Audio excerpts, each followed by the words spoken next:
Hi, Brain Allies. This is your host, Juliette, speaking. You are listening to Brains Out Loud podcast, where we talk about important topics surrounding mental health, from our work life to our personal life to everywhere in between. Our goal is that through these conversations, we can help others prioritize mental health on equivalent levels to physical health. Today, I am here with Ne'A Moffett, and I actually came across Ne'A on TikTok, and I was scrolling through and I saw this incredibly vulnerable and powerful video that she made about being a foster care child and having experience in the foster care system. And she was essentially reaching out to see how other individuals in the foster care system were doing, to kind of do a check and say, hey, this is how I'm doing. This is the reality of the situation. And I want to see where you're at. And well, first of all, it blew up. There were so many people that I saw in the comment section that really appreciated this outreach that you did, Ne'A. And it just really caught my attention. And I thought it would be great to have a conversation with you about the foster care system and you and your life and how it has impacted your mental health, the changes that you'd like to see. So I'm really excited to have you here today. And I appreciate you being here. And I guess I'll just start with the question of why did you want to make that TikTok? Like, what was going through your mind when you decided to do that? Well, that's so funny because why? It was just such a tough day that day. I had been told by a lot of people in my life that I should seek a counselor or a therapist and, get help. And for the longest time, I was like, yeah, sure, I'll do it. But it just wasn't like a super big priority for me. And then I had gone through some super traumatic stuff recently with my last foster home and stuff and just a very traumatic summer. And so finally I broke down and I was like, okay, I need to find a therapist ASAP. And so I was emailing a bunch of therapists, and that morning I'd been denied by two of them because my state health insurance that the state had given me was too low. And so that was just kind of like the breaking point. And I was like, I'm so done. I'm done with like, excuse my language, but the shitty things that the state gives me. And I'm just done. The one time I tried to help myself, it just, it's completely backfired. And so I just let it all out, made that video. It must have been, and I'm sure it continues to be frustrating when people are making suggestions to you about what you should do to prioritize your mental health or what you should do to make your situation better when you have such limited access to resources that Exactly. would help you do so. Yeah, it's like they all want to say, they want to give me advice or speak on in my life and stuff, but it's like at the end of the day, you're not going to do anything about it. You're just going to tell me what to do, and then what? I'm just going to get up and do it. Like I can't just do that because I have literally nothing, going for me. So you saying that I need to go find a therapist, but then not realizing that I literally can't because I'm 19 and the state healthcare insurance, it's just so shitty. So I'm like, don't even suggest anything if you have nothing, if you don't know anything about what's going on, you know? Right. It's not productive advice. That really draws attention to all of the different issues within the healthcare system in terms of how difficult it is to access mental health care. And not only do we not have mental health care, we also don't have mental health resources in most of our school systems. Because it just like just hurts at the end of the day, A foster kid should have mandatory counseling after everything, the state has put us through, and then to turn around and say, "Oh, sorry, I'm not going to give you enough money to get help for your mental health, even though I ripped you out of your home and shoved you in a ton others. Like, figure it out yourself." Like, Right. whoa. What was the response like from the TikTok that you made? Everybody was pretty understanding and like compassionate and stuff. There were a few people that were like that didn't understand it, that didn't really understand like the situation or foster care in a whole, which is totally fine because it's just such a hush hush topic that didn't really expect a lot of people to really know about everything. What So what were those comments though that were maybe frustrating or difficult to see? there was one comment that was like, "Oh, maybe your anger is misdirected." I was talking about being upset with my foster parent when I first got placed into my first foster home because of the way she had like talked to us for the first time, her and her family. And I was just super frustrated. We had just been ripped out of our homes, and she's just like, "Hi, I'm so and so. How are you?" And then she introduces her daughter, and her daughter just doesn't say a word to us. She just stomps off, and it's just like how like insensitive it is, or that moment was for me and my sister. And it just was like it was upsetting. And they were like, "Oh, maybe your anger's misdirected. It wasn't the foster parents' fault. Maybe she was trying to blah blah blah."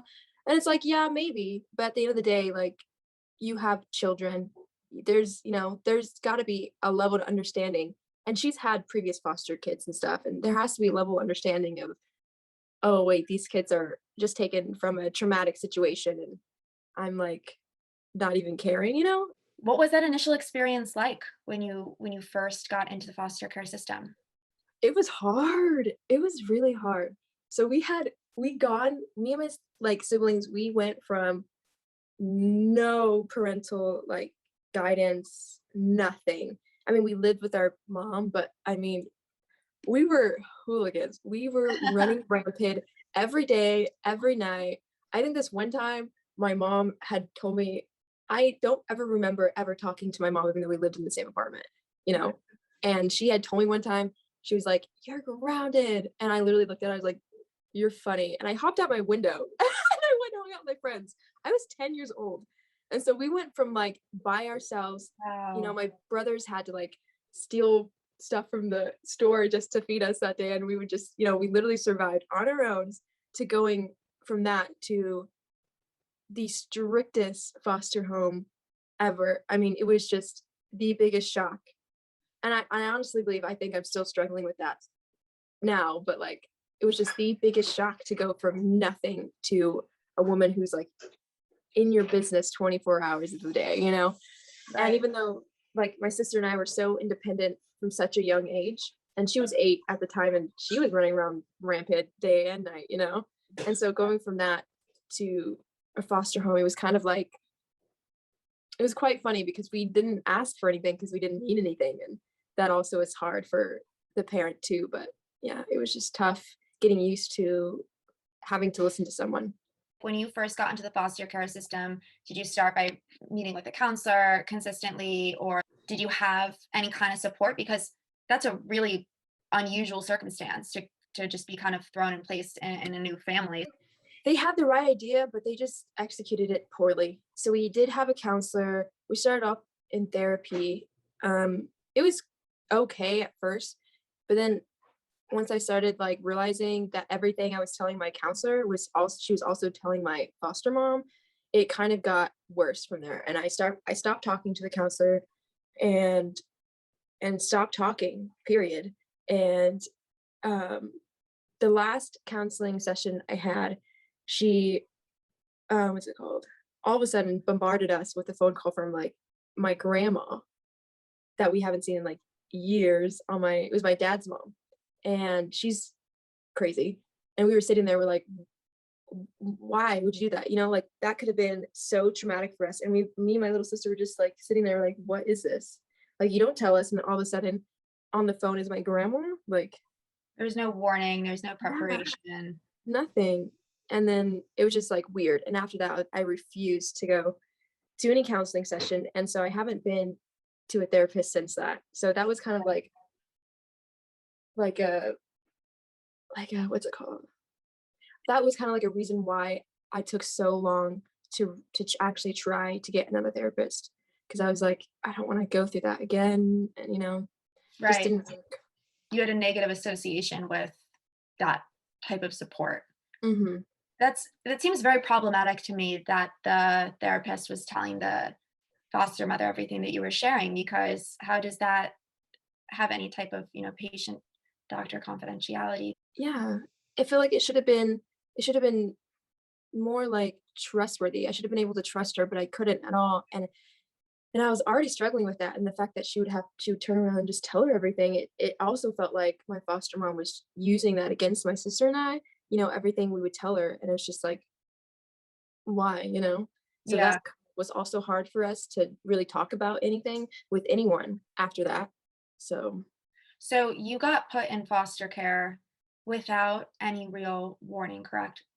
yeah, no, I didn't for the longest time, I didn't really understand why we were put in foster care until I started reading our, like, court stuff, and I don't remember anyone calling CPS. All I remember is one day I go back to the apartment house with, like, my little sister, and my mom and my brothers are gone. pack their stuff up, and they're gone. And then we're like, oh, okay, that's weird. And so we call this lady, Martha McLeod. I love her. She came and picked us up. She was from the church that we were going to when we were before foster care and stuff. And she picked us up and she took us to our uncle's house. And then we spent the night there. And we hadn't heard from my mom or my brothers, but we just didn't really care because they were always like MIA anyways. So Okay. so we just like spent the night at my uncle's house. And then the next day, Martha picked us up again and we went to the fair for the first time. And then we got back to our uncle's house. And then all of a sudden, like this black SUV was like, get in, like, we're looking for Ne'A and Emmy Moffett. And we're like, oh, what? It was so like confusing and sudden. And like, I was just like, oh, like this is weird. And so I remember I was like, this is so awkward. I had an ice cream cone and I just walked to the dumpster and I was just like, I just threw it away. I was like, this is so awkward right now. Were you And, scared? Like you didn't know who these people were, so right? I don't know what I was thinking. I always think it was like, wow, I'm shocked. But they must have talked to my uncle or something beforehand if they knew where I was. Because I mean, he was standing out there with the lady, you okay. know? And so I was just like, what is going on here? I just didn't know what to do. I just kind of like walked over to the car, like, what am I supposed to do? You know, like run away and be homeless? I was like, no thanks. It was like very shocked. And I was like, you know what? I'm just gonna go up. But I think the hardest thing is like my little sister was just going crazy, you know. At first I was like, maybe I should run, but then I was like, they already have her, you know, like my uncle already has my sister in her arms, like I can't just leave her, you know. And she was just like screaming, crying, and I was just like, this is so much. And we got in the car and we're just like, I think she exhausted herself so much she just fell asleep during the car ride. And I was like, where are we going? And she's like, Shelton. And I was like, oh, I've never heard of that place. Okay. And I was like, just stop talking. So I was just like, oh, okay. So they didn't And really then explain the situation to you? no, like nothing that I remember. I just remember a long car ride and then getting there and then just being like, what the hell is this? Like this white family just like, and I kid you not, when I say the daughter stomped away, she stomped away. The most disrespectful thing I've ever seen. It's just like we walked in there and she was like introducing herself and everybody, and then the daughter just stomps away. I was like, oh girl, you have an issue. And from then on, I was like, this is gonna be bad. I was like, I just knew it. I was like, this is gonna be hell. And it was. It was so bad. It was so bad. But How old were you? I was 10. Okay. So how long did you stay with that family before going to the next family, and how long were you able to stay with your sister? So I was in that family for like up until I was before my 16th birthday. So I was like 15. So it was like 4 or 5 years. I went from sixth grade all the way to the middle of 10th grade. Um, I had been trying to leave that family for so long, and my caseworker was just not listening to me. I told him like everything they would do to us, everything they would say to us, and like he would not listen. He actually, after I texted him how much like I hated him and stuff, I went off on him because he was just not listening. He told my foster mom to get a family counselor, and she brought in one of her friends that was like training to be a counselor, and it was just horribly wrong. It just went horribly wrong. The lady sat us down and was like saying, telling my sister and I everything that we did wrong and do wrong and what we need to change better to be a better kid for our foster mom. And I was like, whoa, like, what This is is the it? last thing I asked for. No, literally. And it was just like, she forced us to do so many things. She didn't do anything for us. I don't know how to picture, like, how to make you picture this, but it's like, she had a lot of her own issues herself that she needed to deal with before even having kids, to be honest. And like, and she's used to having like very dependable children. And then when my sister and I came in and we didn't really need anything from her, to be honest, besides a bed and transportation, it, you know, hit her harder than she thought. And it was like a 2 acre farm or something.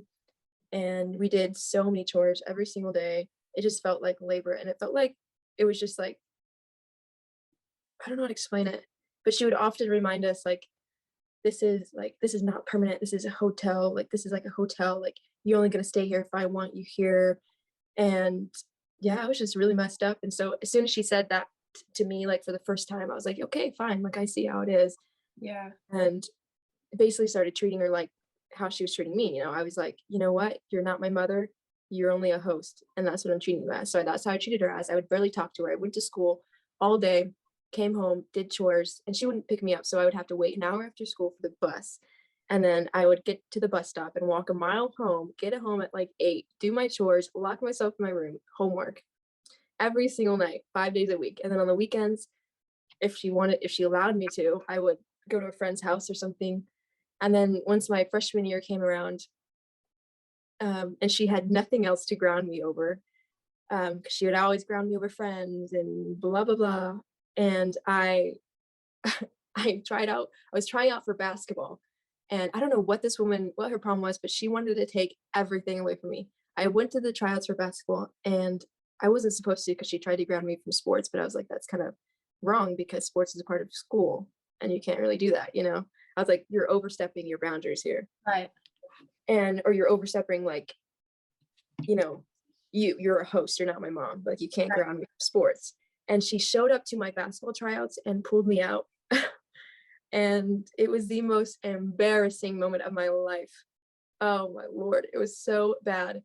But it was so bad.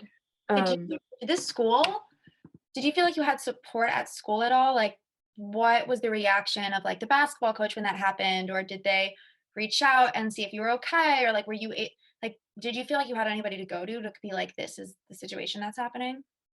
No, I felt like I had no one because no one, like, knew, no one paid attention. I don't know how to explain it, but I was so invisible to everybody. And that also played into, like, I just felt just on my own, just how it always felt. But instead of on my own, I was just on my own, but being controlled, you know what I mean? Yeah, it I wasn't just like you had independence. You just didn't have support. You didn't Yeah. have anybody that you could really rely on. Mhm. Just had kind of direction, Yeah. and probably not supportive direction. So, what was like what was your experience with your little sister while you were going through foster care? Did you feel protective of her? Did you feel responsible for her? Did you guys kind of coexist? Like, what was the situation?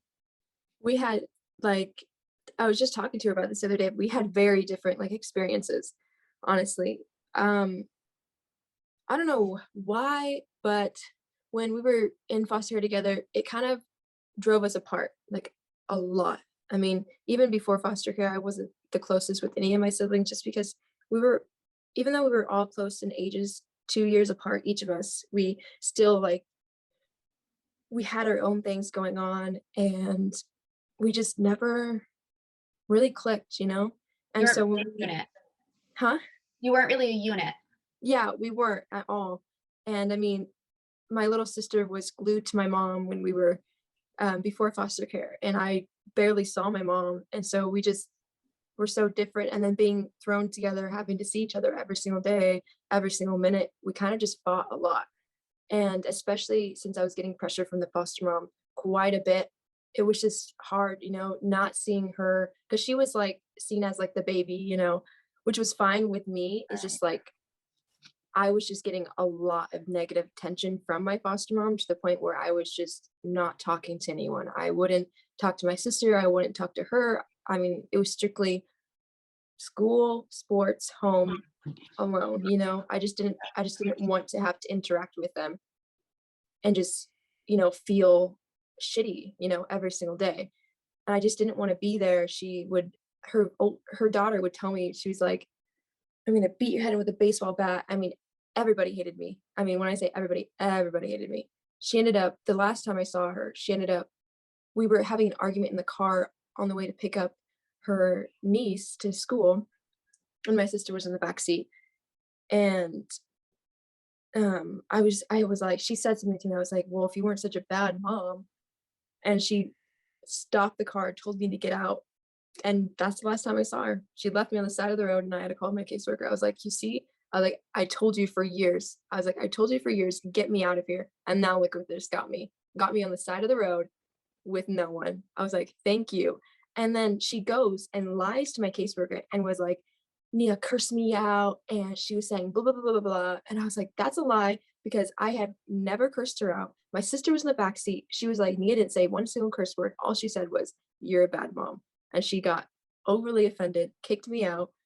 And yeah, so that was like the last time I saw her. And then she went to my not foster mom, but my foster mom went to my youth leader. And at the time I was so involved with church and I was such a nice kid. So the fact that she was just so like destructive to me. I mean, her daughter and her were talking one day in the car about me. And my little sister was in the car and they just didn't even care. And she was like, because I had expressed being interested in being in like modeling, Yeah. And um it took a lot for me to express that. I was like, you know what, maybe I do want to try, modeling. Her daughter and her were talking about me in the car. My sister tells me like a few days later, she was like, they were saying how they thought you were too ugly to start modeling and that you yeah, basically just told me I was ugly and that I wouldn't be able to do it. And yeah, just basically laughed at me. And I was just like, wow, And after everything and after her kicking me out, she still had the nerve to go to my youth leader, which I saw so many times, a week, a year. And she knew everything that was going on in the home and stuff. And I told her, and she told my youth leader, she was like, I lost my baby. I just want my Nia back. Like I failed her as a mom and blah, blah, blah, blah, blah. And of course my youth leader comes to me and she's like, Victoria feels like, or she feels like she's failed you. And I was like, well, she has. I was like, there's no going back now. I was like, there's nothing there for me. She made her choice. She left me on the side of the road. Like she knew what she was doing. I was like, I don't want to go back. Why would I go back to her? I was just like, you know about everything. So what's the, like what is happening here? Did you feel like you didn't really have anybody that had your back as a kid? Yeah, it is the case because no one talks about it. I mean, and when I say no one, I mean absolutely no one, especially not even like in school and stuff. Half the time, like going through high school as a foster kid, like, and I just recently posted now that I'm out of high school on my Facebook about, about the video that I had done and literally all like my high school like teachers and, friends, adult friends, they're just like, oh my God, I had no idea. But there's so many foster kids in that high school and around me that like, how do you not have an idea?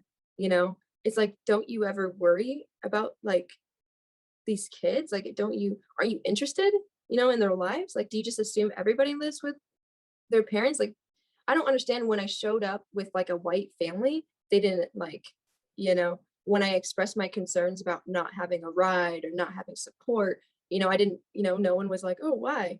It's not like it was a secret, just like no one cared to know. You know Right. what I mean? There are a lot of foster kids and a lot of foster homes in America in general, but you guys don't really get a lot of representation, do you? No, not at all. I think people just assume that like we're in a better place now since we're not with our toxic or abusive birth family, but it's honestly not the case.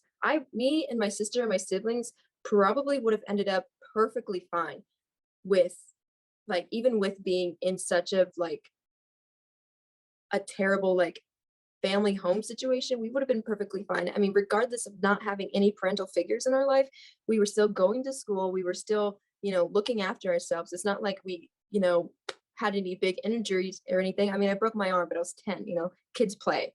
And it's like looking at how we were going to be raised um, and how we were raised, like in the foster, it's just like, it's so drastically different. And it's like we would have been more put together mentally, probably, if we would have just stayed, where we were rather than in the foster home. Because in the foster home, I mean, it created so many problems like trust issues, being alone, feeling alone, sad. We were so depressed. We were suicidal, all these things, unmotivated. I mean, once we got to the foster home, school took a backseat. Like we didn't even care about school anymore. It was always about surviving the foster home. It wasn't about anything else. Like, all my life, like before the foster care and stuff, I loved school. I was always talking about school. I always went to school. And it just was like, then going to foster home, I was like, school was like a survival method, and I wasn't there to just learn. I was there to survive. And I wasn't, and when I came home to our home, it was just like, I want to go back to school because that's the only place I have to get away, and it Right. didn't, and it wasn't like somewhere I absolutely just like wanted to learn and stuff anymore. It was just somewhere I just wanted to be because I had nowhere else. It's like you go through so much stress being in the foster home, and then you get to school and you're like, relief. And then all of a sudden the teacher's like, oh, like 2-page essay, do blah, blah, blah. And then you're like, oh, like that's so funny because I just didn't even think about that for the last few days. Cause you're like, oh, I had a lot of other things going on that I just like, once I got to school, I just didn't want that to just take over my life also.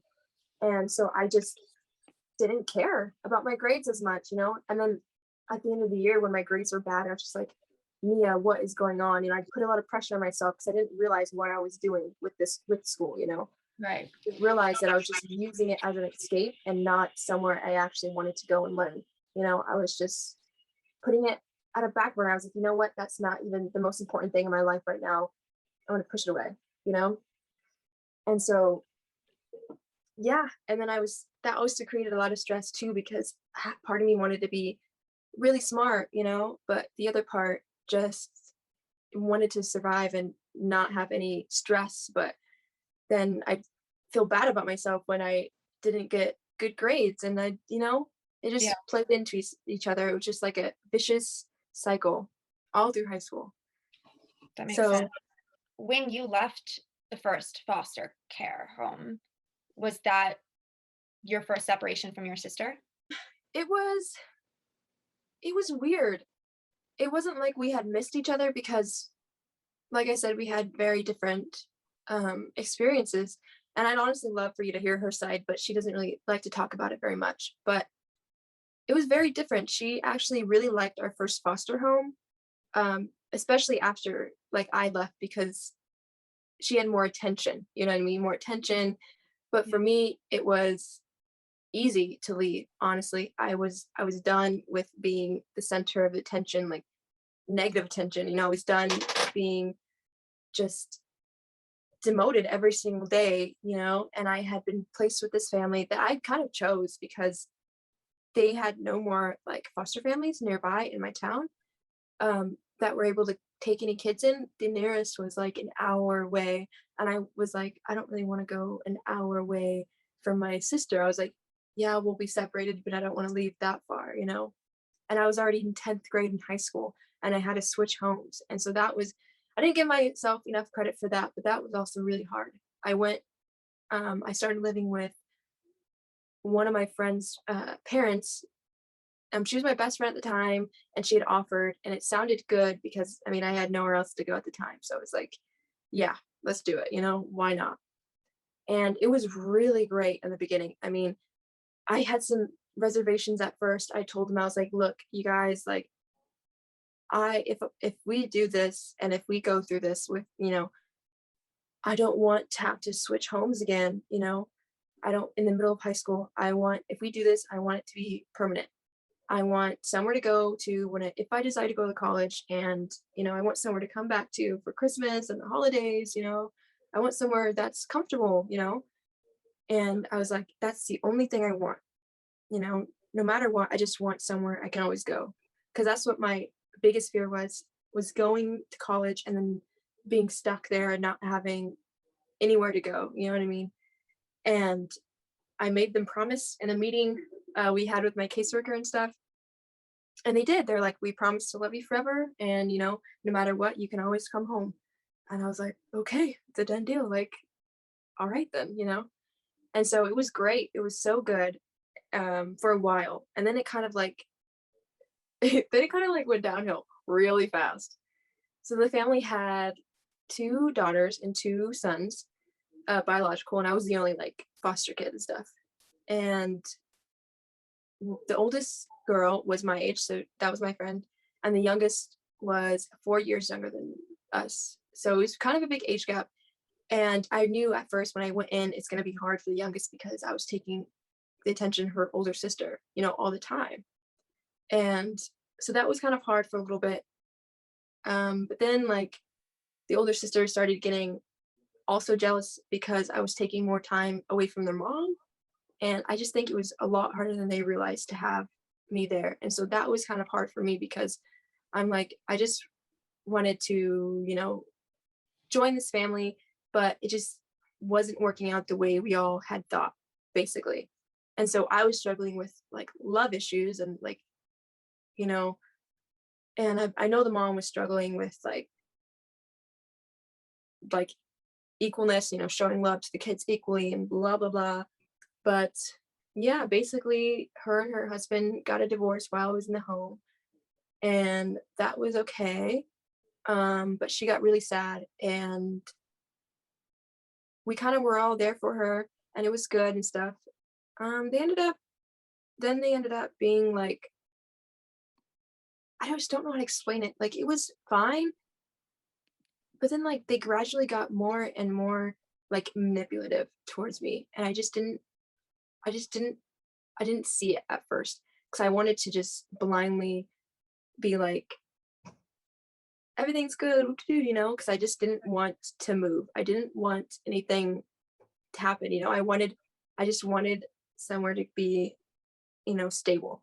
And I felt a little left out and I was like, this kind of sucks. I Yeah. don't have anybody to run to when I'm sad or whatever. I thought I had you guys, but apparently not. One thing I asked you guys for, you couldn't do. It was just like the biggest disappointment in my life. I mean, I let them in so much. I called them dad, I called them mom, like, and then that. It was tough. That's really tough. And so I just cut him out of my life. I was just like, you know what, goodbye. And I was just like, finally, that is the last I am dealing with that family. So you've spent a lot of time by yourself, feeling alone, and you've spent a lot of your life being let down by people that are supposed to be your family. It was kind of like awakening for me. It was like, you know what, my birth mother hates me. My birth dad hates me. My first foster home was absolute crap.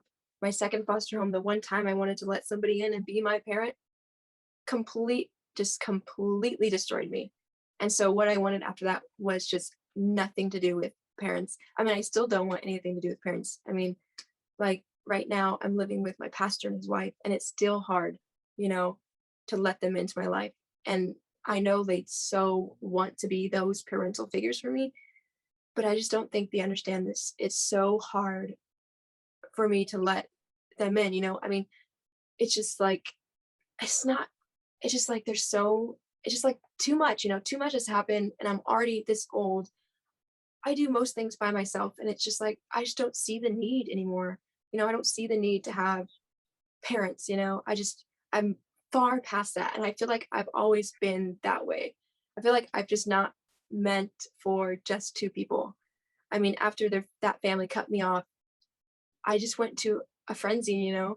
I started living here. I, reached out to my birth family. I went down there for my birthday and it kind of just exploded in my face. Um, then I came back and I was just like, that's it. Like, I'm done. I'm done. It's amazing to me that you are as put together and as functioning as you are, because there are a lot of people that would not be as resilient. So your resilience is really, really inspiring to me. Thank you. It's definitely taken a long time. I mean, I wasn't the perfect kid either, but But you were a kid. yeah, I Right? You was. were a kid. Like no matter what situation you were put into, you do a lot of. I've heard you say a lot of times, like, "Oh, it was partially my responsibility too, or it's my It's partially my fault for trusting them." But at the end of the day, you were a child. They were the adult. Mhm. They were responsible for protecting you and making responsible decisions as your parents, as your guardians, as your adults in your life, and you were a child. So any decision that you made was not, you can't be held accountable for. But it sounds like to me that you've made pretty good decisions and that you've just done the best that you can. Yeah. Even though I was such a kid, I always just never wanted to be in the wrong. Like I was so conscious and aware of myself that I just never wanted to be the reason, you know what I mean? And even Okay. when I felt like I was the reason, I would always just step back and look at it like objectively, take myself out of the situation. And if it was me, I would apologize. And if it wasn't, then I'd get depressed because they think it was me and I Right. would be blamed and I didn't. And if they thought it was me, then I thought it was me. Growing up, especially, it was just like everything I did had a consequence. Everything I didn't do had a consequence. I mean, my birth family, it was so weird. When I tell you it was weird. We were so quiet as a family. Like, we Okay. wouldn't talk to each other. I know mostly nothing about my father. I know really nothing about my mom. We were just like a quiet family, very independent. But as soon as we'd mess up or do something we were supposed to or didn't do something, I mean, it was all hell broke loose. We're in trouble, Okay. kind of thing. And the consequences were kind of extreme. And so I think from a very young age, I kind of learned how to like be aware of myself. And so when the day came, my dad left or didn't leave, he kind of just like was taken to jail. And that was actually my fault, which I don't apologize for. But from that day on, it kind of felt like once he was gone, both parents were gone. Like, he's out of here. I can do whatever I want. I now know what I do, like, has consequences. And yeah, I kind of just started, I mean, we all kind of just started handling things ourselves. I mean, our our brothers kind of helped guide us, kind of, not really. I mean, I don't know, once my dad left or was gone, I was kind of gone too. I was like, I think he was kind of like the biggest obstacle in my life at the time. I looked at him and I was scared, you know. But once he was gone, I was like, I have nothing here else. Like, keeping me here. It was Okay. kind of my mentality. I was like, I have nothing here. I barely know you guys, like my own family. I barely know you guys. So why am I here? And I was just like always out, always on my own. Same with my brothers too. I just felt like I didn't know them, and I didn't know my mom. I didn't know them. I think it was just such a fear-based relationship I had, that's all I knew. And I didn't, and once it was out of the way, it felt like I had all the freedom in the world. And Okay. so I just took it and I left my family basically. I mean, I would come home at nights and whatever, and still I was young, but I mean, my mom was barely barely there half the time. She had gone through a lot of surgeries and she got addicted to opioids, and then that increased to other things, and then she had a bunch of men and a bunch of friends, and it's just like, she had her thing going on, I had mine, my Okay. brothers had theirs. I was just kind of like, they felt more responsible for my little sister, as they should, because she was very young, than they Right. did for me. So Okay. yeah, so that kind of gave me the slip out. Okay. What do you think are some of the biggest issues in the foster care system? Like, when you reflect back on your experience as a whole, where are the areas that you felt like you needed the most support that you didn't get? Or like, what major changes would you make? um I would say they need better healthcare, mental health care, and just better foster parent training. I mean, for one, foster kids, the state should give us good psychiatric help and like mental health and therapists. They should give us the best. I mean, if they are our legal guardians, they should give us the best help, because I mean, I don't think they understand how traumatic it is, or maybe they do and they just don't care. But like, we should have some of the best mental help. I Right. mean, that should be the forefront of our treatment. I mean, it's like, it just feels like the kids in foster care are like criminalized. I don't know if that makes sense, but it just feels like we're criminalized. But it's like really our parents, and they You never feel like communicate. you're punished for your parents' mistakes. Yeah, that's what it feels like. And they never communicate that to us. And they're not very good at working with the parents and the kids. It's always like the parents and then the kids. And then they never, like, there's no go between, there's no help. It's just like, we should have more than we get. Yeah. They give us the bare minimum, and then they wonder why we end up on the streets when we're 18 and the foster parents kick us out. And Right. then, yeah, and then they wonder why there's so many kids having conflicts with foster parents, because half the time foster parents don't even know what they're doing. They're only in it because you get a lot of money and you get to have new children, but they don't tell them like these children are severely traumatized and they're going to have a lot of issues, and it's like half they don't expect these kids to be as hard as they are, and they don't expect like the difficulties and everything. They should just the way they train the parents now is just the bare minimum, and Do they you feel should. like they need to be more responsible about who they choose and like let into the foster care system as parents? Yeah, they should have a course. They should have a debriefing. They should, I mean, their caseworkers, our caseworkers need to be more involved than they usually are. I mean, our caseworker saw us once a month, and it was just a few simple questions like, are you getting enough to eat? Are you sleeping? How are your grades in school? How's everything at the home? And then that was it. And then And they'd when you leave. said that things weren't good at the home, they didn't respond accordingly. They didn't. He would never listen to me. And the only time he actually did things was when my foster mom like pushed him. She had to like go to him, like his office or something. She had to like make him do something, just anything, whether it be get vouchers or like money for this or money for that. Like she literally had to be on his back to get him to do anything for us. And so, of course, me saying anything to him, he's just going to be like, oh, that's just a kid. Like, she doesn't know anything she's talking about. Like, she just doesn't like it there. Like, she's over exaggerating. Like, no, like, Right. caseworkers also just need to be more involved, And I know people say we have guardian ad litems and lawyers and stuff, but I barely heard. I think I saw my guardian ad litem one time. I barely heard from my lawyer, and I still do. I mean, I still have the same caseworker. I still have the same lawyers, and each month it's still literally the same thing. How are you doing? How's everything? And you tell them, they're like, oh, okay, What's a guardian litem? and light them. It's like a caseworker, but deals with, I don't really know. All I know is like they're supposed to be there for you more. Like they're Okay. just supposed to like You don't help know you what out. they do, and that's the problem. Exactly. I don't even know what they do. But I just remember she came over one time and she was really cool, but then I just never heard from her again. So I was Okay. like, oh, LOL, that's funny. But yeah. So I've gotten to the point where I just like don't really care about my caseworkers and I just do everything on my own because they're just so unreliable.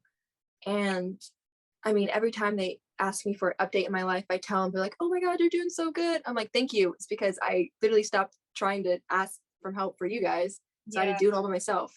And they're like, oh, she's doing so good that I just don't even need to talk to her. Okay. And my Like caseworker, if it doesn't seem like you're in an absolute crisis, they're not going to give you any sort of attention. exactly. But even when like I did have all that crisis go on in that foster family pulled their support off from under me. I mean, they still gave me nothing. They're like, oh, you just should go see a therapist, use the state health care. And I was just like, oh, okay, thanks. And then when I tried, it's just like, no one wants me because your healthcare is shit. Yeah. It's like you do nothing for me. So of course, like I'm doing so good on my own, like, because you do nothing for me. And then they just like, oh, okay, she's doing good. Like it Yeah. just doesn't, you just can't win. I believe if I had stayed in my birth family, would have been tons easier. I would have understood that it's okay to be independent from your family, from your parents. I mean, not having to go through so much like trauma that this has like brought would have been super nice. I mean, yeah, I would have been poor. Yeah, I would have been neglected. But like, that's, I wouldn't have known that was neglect because that's just what I knew. It was just what was comfortable and I worked with it. I was independent. Went to church. I was in school. I went to school every day. Like I was figuring it out on my own, wasn't getting into trouble. I was perfectly fine mentally. I mean, such a fun kid. And then to be thrown into a family that just hated me, thought I was ugly and disgusting, and then to kick me out on the side of the road, that kind of like would have hurt. Just that alone probably fucked me up more than it would have been growing up in my birth family with no physical abuse, just literally like being neglected and being poor. Right. Like I could have worked with that.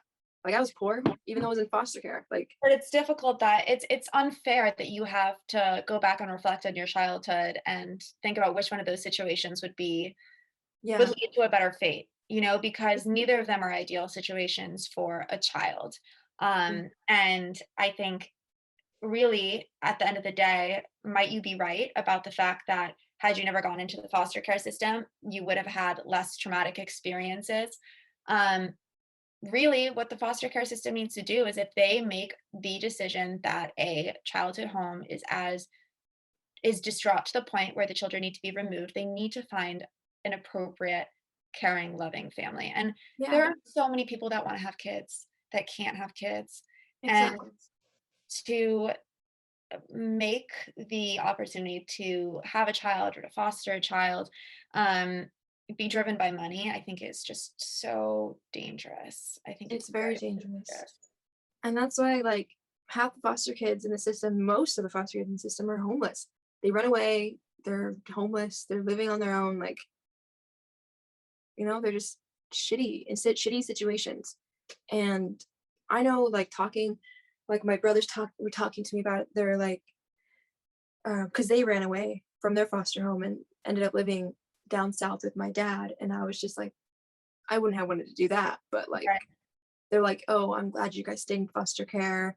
And you just had so many more options, rather than being like with us and stuff. And I was like, you literally have no idea. Like, yeah, I went to college, but my foster family didn't help me at all. Who did the college applications? Me. Who did the scholarships? Me. Who told me everything that I needed to know? Me. I literally could have done that being poor and neglected. Like I literally could have done everything I did for myself, like creating opportunities for myself and my birth family by myself, not having to deal with all this extra shit. Like I Yeah. would have probably been in a better place mentally and everything. Like, I mean, the opportunities I have created for myself were all done by myself. Like I really don't see how, being poor, like being in that situation, you know, by myself, my birth family would have not allowed me to create all the opportunities I have today. You know, it's like, I would have done high school all the way through high school without having to move homes. I would have, you know, taken school more seriously. I mean, I probably would have come out of high school with way better grades.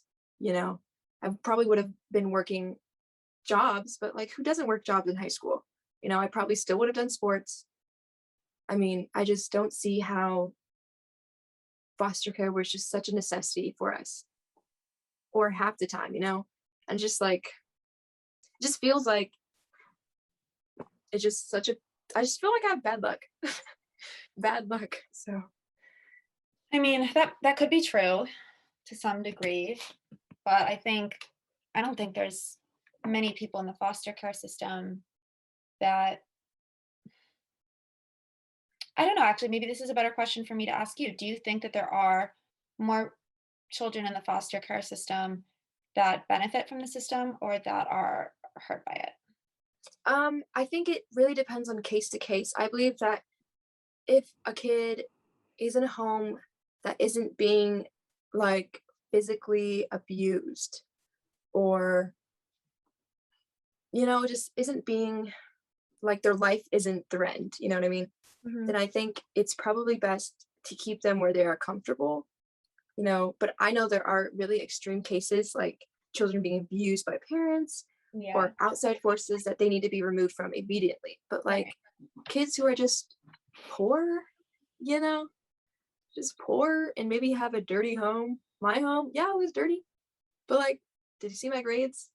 Did you see like my happiness? I was fine. I just feel like in my specific situation, my siblings and I would have been better off being where we were rather than in foster care. Because I mean, my brothers, they were in school. Once they got into foster care, they dropped out of school. They ran away, had to live under the radar until they were 18. And then they went, got their diplomas, thank the Lord. But like, it just took them a long time. Yeah. And, you know, but Yeah, it's hard to say, like, what would be better in any given situation. I think Mhm, the overall arching theme is that I mean, I think there are probably a lot of wonderful, wonderful foster parents and a lot of people that have really wonderful experiences. mhm. Um, I just think based off of what you've told me is the overarching theme is that the system needs to do better. They really do. And yeah, they really need to be careful on who they choose because I mean, my brothers were placed on the farm, and every morning they would have to do so many chores, even before they would just go to school. And they would be exhausted through school. They wouldn't even want to, do school. And I mean, they weren't allowed to have any cell phones, weren't allowed to go anywhere. I mean, it just felt like we were being punished, and it just wasn't right. We thought, oh, they're rescuing us. Maybe this will be better. But no, it was just like a prison, and it was Okay. just like straight farm work for them. And no the electronics, no nothing, no sports. It was just like, what is this? Like it just felt like we were the problem. When in reality it was our parents and they weren't, it was just like most foster homes are like that, especially group homes. The foster parents, I don't know what their problem is, but they're so strict. It's like, what do you think these kids are gonna do? Do you think these kids are here because they're bad kids? No, they're here because their parents are shitty people and they couldn't, raise children because they weren't ready to be parents. And so Right. you want to bring these kids in here, give them a bunch of chores, take away their cell phone, take away their rights as, kids and teenagers for what? Because they got unlucky with parents? It's like they don't like they need to tell these parents like these kids are not here because it's their fault. These kids are here is because their parents suck. Like these kids like just need love. They just need support. You don't need to lock them down. You don't need to lock the fridge or the cabinet when they eat too much. You don't need to freaking ground them every 5 minutes. Like it's like you parents like don't think like you get these foster kids and it's like, oh my god, these kids are so bad. They came from a bad situation. No, they were making do. They were doing their best in a shitty situation, and you want to bring them in here and punish them. It just didn't make any sense. And the state needs to do immensely better on helping these kids, like helping these foster parents foster kids. Like, It's very bizarre that you keep mentioning like being put on farms. Like you were in a situation where you were on a farm, your brothers were in a situation where you're on a farm. Like that does not sound normal to me. mm-mm. You Like, don't would they? put children in a situation where they need to do free labor. Yeah, exactly. It's like, don't you think like, oh, these foster parents own a farm and they have like 10 foster kids? I wonder why. It's like, don't like you don't see it. Like my brothers had like six other kids there as foster kids that were all working on that farm in the morning before school and after school. And it's like, do you not see how that's just like free labor? I mean, what were they getting out of it? Nothing. All the money that those foster parents were getting were going straight in their pockets and they weren't going into the kids. I mean, all Right. the money my foster parents were getting were going straight into their pockets and wasn't going into my, like me and my sister and the foster kids they had. It was just for them. And then whenever they want money for us, they have to go heckle the caseworker for a voucher. But it's like you already get money for us each month. So why are you already just knocking down the door for this caseworker to send you more money? It's like, isn't that money you get already supposed to be for us, but you want to ask for more so you can use that for us? It's like you give us the bare minimum, but you get so much from us. You get so much out of us, and we get nothing. And it puts children in a position where they feel like they need to earn the right to live. They need to earn the right to be loved. They need to earn the right to Exactly. have a family. Yeah, And that they should be grateful for what a bed to sleep in so that they can do physical exactly. labor all day. What was the point of, I mean, not to say what was the point of Exactly. taking them out of where they were, but like if you want to put a child in a better situation, put them in a better situation and make Exactly. sure you're doing that because 70% of people that go through a traumatic event experience PTSD after. Hmm. And I would say that every single time a child is removed from their childhood home, um, it's traumatic. I would say that probably every childhood experience prior to foster care was traumatic in some way if they needed to be moved out of their home. So there definitely needs to be training. I mean, you mentioned Yeah, that earlier. a lot of training. It's just crazy that these foster parents just go unpunished. And it's funny that you said that like you have to earn basically where you stay and stuff. But at the end of the day, it's like, aren't you a foster care parent because you want to take us out of bad situations? And you're like, you have to be grateful for this. That was a huge thing with parents too. They were always like, be grateful for what you have. Like, I gave you a home, I gave you that. But it's also like, I didn't choose to be here. And this is like what my foster mom hated a lot because I remember her always being like, be grateful. And it's like, I never asked for any of this. I never asked to be here. I never asked to be your child. Like, you're the one who signed up for this. You're the one who signed up to have me. Don't go around acting like you did me a big favor. I didn't even want to be here in the first place. If I had a choice, I would be back with my family in my own place, not here, living on your farm, doing your work every single day. It's like, I wouldn't be here. Like, this is your choice. So own up to it. Yeah. It's just like, that's your problem, and it's just, no one teaches these foster parents that. And they always want to be like, be grateful. Be grateful for what? Being ripped away from my family? Yeah. Like, you're delusional. All of them are just delusional. It is delusional. It does sound like much of the system and those involved in it are not there with the right intentions. What is the thing that you are the most proud of? I am the most proud of just uplifting myself, you know, when things get so hard, always just like going after things that I want and staying positive. I'm surprised I've stayed positive this entire time. I'm still not sure if it's like fake positivity, but I think it is real positivity. I mean, I'm just proud of how far I've gotten in, just after everything. Like, I Yeah, didn't think I'd make it this far, if I'm being honest. you have been so resilient to go through all the things that you have gone through and to still be here and to have a positive outlook. What's next for you? So I just got the best news yesterday. I so I When I came back, I didn't know what to do, but then my coach was like, "Come coach volleyball," and I was like, "Okay, cool." So I started coaching volleyball for the high school. Super fun. And then I started playing with this women's team for rugby that I played in high school all 4 years. But then once I chose volleyball, I kind of shut off rugby and I went to college for volleyball. And then now that I came back, I was like, maybe I should get back into it. And I got back into it. And I had a coach reach out over at American International College in Massachusetts, and they play D1 rugby. And my friend is actually the captain of the men's team.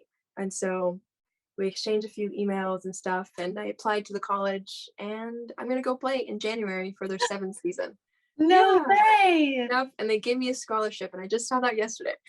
So I'm so That's excited. amazing. Yeah. Congratulations. That's Thank you. huge. Thank Ugh, you. that is a really big deal. That'll be so cool. I know. I'm really excited. And surprisingly, I have a lot of support from like my high school coach rugby and my current rugby team, my women's rugby team right now. They're all supporting me, and my volleyball coach and my girls. And so it's just been really nice. Ugh, I'm so glad that you feel like you have a support system right now and a community behind you because you so deserve that. Thank you. You're welcome. Well, I'm really, really honored that you felt comfortable sharing your story today with me and that you were willing to share it with our listeners. And if you could tell like our listeners one thing to keep in mind about foster kids, what would you want them to keep in mind? um, that they are not the problem. The parents in the system are. And foster kids, they just need extra love. So, and they're not going to say it ever.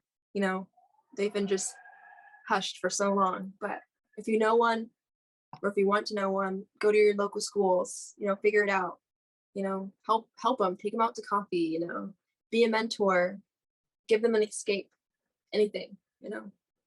Yeah, I love that. I mean, there's so much that I've learned from you about being a foster child and being in the system, and it really makes me just reflect more on what I can do.